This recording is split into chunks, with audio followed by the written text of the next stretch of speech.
It's a new day on DS9 and Worf is in Quark's bar. It's not a social visit, you understand, but rather him tracking a suspected member of a smuggling ring.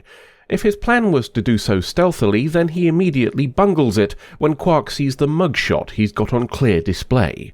Kara's arrival doesn't improve Worf's mood. She says Quark's regularly involved in such things, and that leaves Worf perplexed that Odo hasn't just arrested him.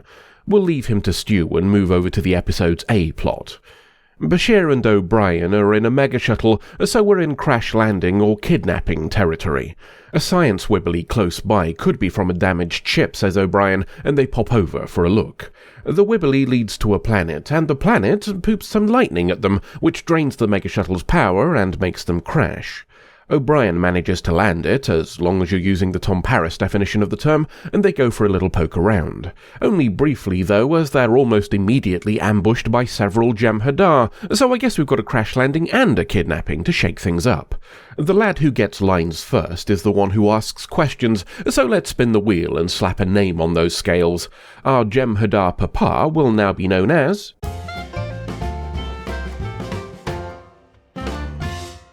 Pendleton Pennyworth, provided by Ensign Cass.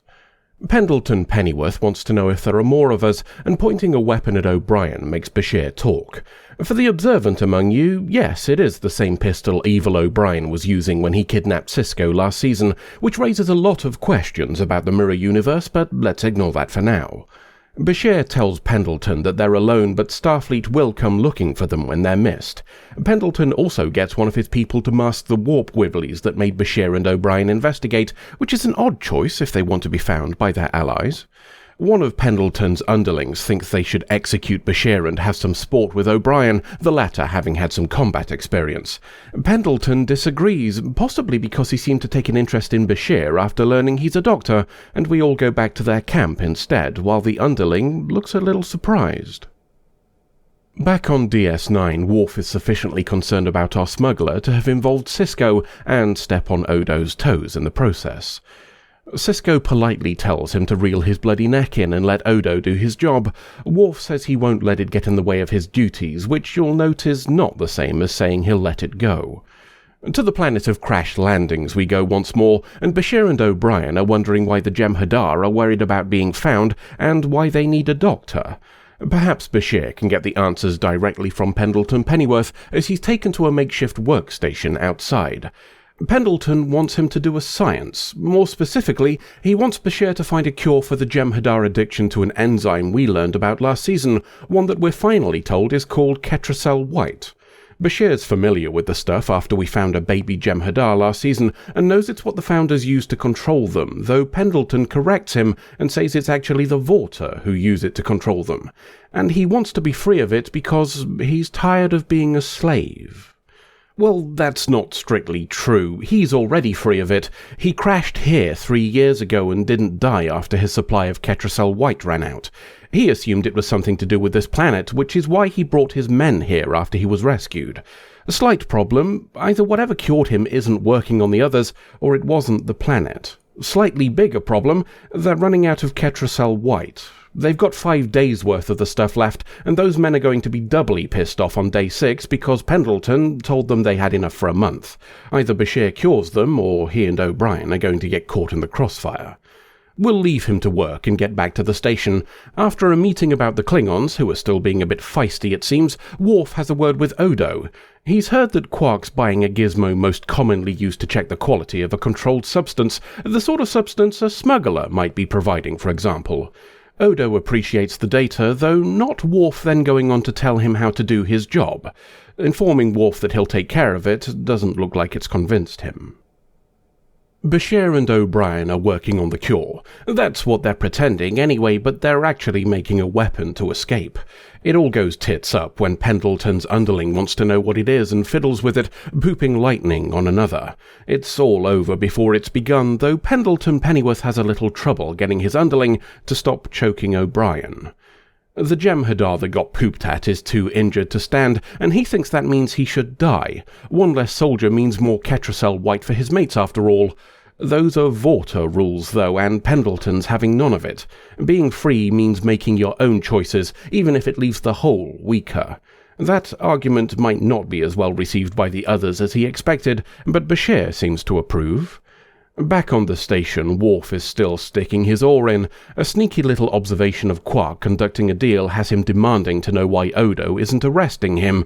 Odo instead tells him to eat a steaming plate of go fuck yourself, and Worf stomps off to brood somewhere else. Bashir is working on the cure, but for realsies this time. Checking Pendleton over to see why he's different shows that his body is naturally making enough Ketracel White to keep him alive, but Bashir can't figure out how. They get to chatting, and Bashir learns that most Jem'Hadar have never even seen a founder, let alone spoken to one. Even with his inbuilt instinct to revere them, being expected to die in their service has started to strike Pendleton Pennyworth as a pretty shit deal for the Jem'Hadar. All of which has convinced Bashir that Pendleton is genuine. Now he actually wants to cure the addiction, arguing that might be what got Pendleton to start thinking there's more to life than being a stormtrooper for gods who don't give a shit.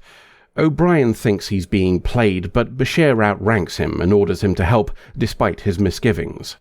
That involves getting parts from the Mega Shuttle, and he's being escorted by Pendleton's underling. Struggling to obey orders seems to be catching as O'Brien makes a distraction kaboom and then teleports away before scarpering into the jungle. Bashir's still serious about finding a cure at least, though is struggling to find a cause for the change in Pendleton.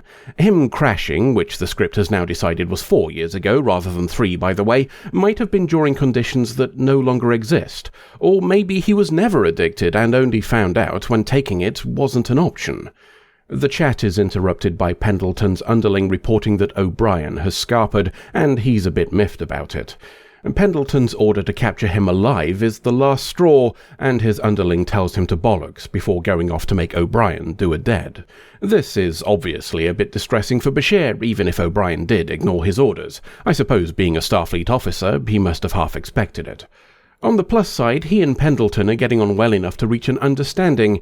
He says he'll continue working on the cure if Pendleton tries to save O'Brien, which feels like a pretty poor deal for Pendleton under the circumstances, but he agrees to it anyway. Quark is meeting with the smuggling suspect, and dodgy shit is going down. A bag with clanking contents suggestive of latinum is placed on the table, which means it's time for Worf to barge in and try to arrest them. Quark asks the bag what's going on, and the bag turns into a very annoyed Odo. The whole thing was a setup, you see, Odo planning to be taken onto the smuggler's ship so he could identify and arrest the entire group, and Worf just took a big Klingon shit right on the whole scheme. To the planet of shipwrecks we go one last time, and O'Brien playing silly buggers with a tricorder and branch knocks out one of the search party. We'll assume that's where he got a weapon from when he turns up to rescue Bashir. Unfortunately, Bashir doesn't want rescuing and instead plans to cure this addiction. O'Brien's run out of fucks to give and trashes the equipment instead, so he doesn't have a choice, which was pretty awful timing as Pendleton Pennyworth arrives back and twats him. He orders them to move after seeing what O'Brien has done, and tells Bashir there's no more time to start over when he suggests it, as the Ketracel White is almost gone. They're surprised when Pendleton leads them to the Mega Shuttle, but not as surprised as Pendleton's underling, who was searching it. He sees Bashir and O'Brien at gunpoint and apologizes for doubting his boss, which makes it doubly unfortunate when Pendleton shoots him in the tits. He tells Bashir and O'Brien to leave, so I guess the power's back now and the landing did no damage, preventing their escape. Bashir invites him to join them, but he declines. Death from withdrawal would be a terrible thing for his men to endure, so he still has one last duty to perform for them, just as he did for his underling. Back on DS9, Worf's owning up to his mistake, despite Odo leaving it out of the official report. Sisko's already heard, of course, as rumour spreads more quickly than even the most potent contagion. He's not angry, perhaps thinking it's Odo's place to decide if that's necessary, but does explain to Worf that he's not on a Starfleet ship anymore, and things here are a little more nuanced. Just like the friendship between Bashir and O'Brien, who are arriving back at the station. O'Brien apologizes for destroying Bashir's work, though feels it was necessary, and Bashir still disagrees. Neither of them seem inclined to view things through the eyes of the other, so we'll leave Bashir to contemplate O'Brien's unwillingness to see the potential for good, and O'Brien to contemplate Bashir needing to be saved from his own altruism, until the next adventure. Some more data on the Dominion then, and perhaps more importantly, the first indication of cracks in the iron fist of the Founders. Let's take a little look at the hard data to begin with. We're given a couple of little bits in this episode to flesh out Dominion lore. We now know that the enzyme needed by Jem'Hadar is called Ketracel White, for example, or just White. We also know that it's dispensed by the Vorta, though we haven't explicitly linked that name with any species yet. And part 1 of the search mentioned the Vorta being a sort of middle management for the Dominion, and a viewer could draw conclusions from that when Barath reports directly to Odetta. That buffer between the Founders and the Jem'Hadar is repeated again here, but expanded upon as well. Pendleton says most Jem'Hadar have never so much as seen a Founder, suggesting the situation we saw on the Founder homeworld was an anomaly. Despite that, we've been led to believe their loyalty was absolute. We know the Dominion is far from universally loved by all, but this is our first encounter with Jem'Hadar who are anything but unswervingly obedient. Well, sort of anyway. The kid we found last season might have told Odo to go do one, but Odo made his opposition to the Founders known, so I think that qualifies for a mulligan. Anywho, Pendleton is living proof that the impenetrable core of Dominion power, that threat of Jem'Hadar retribution, may not be all it seems. Setting yourself up as gods is all well and good, but that whole concept relies on those you command keeping the faith. And that, perhaps, closes the circle and links back to Ketracel White. We know the Jem'Hadar have been genetically engineered. Assuming they were altered from a base species rather than created from scratch, Pendleton Pennyworth's so-called mutation may in fact be a reversion, and his species formerly created the enzyme naturally. And when you've got something that needs to be administered or the subject dies, that'd be a great place to put your faith juice, wouldn't it? If that's the case, then no external Ketracel White means no introduction of additives, and no blind faith in the Founders. Even if that's not the case and him questioning the Founders is just a flaw in his construction, that alone gives us some wider questions. Are the Founders not quite as skilled in engineering as the Jem'Hadar would suggest, or is the creation of more troops handled by others? We know the Jem'Hadar are hatched artificially, but not who controls that process, so it's possible they're bred by Vorta rather than Founders, or maybe even the Jem'Hadar themselves. Being able to grow additional troops in situ would certainly be a useful skill in combat situations. And that could mean some Jem'Hadar are a copy of a copy of a copy, with the associated degradation of source material that would induce.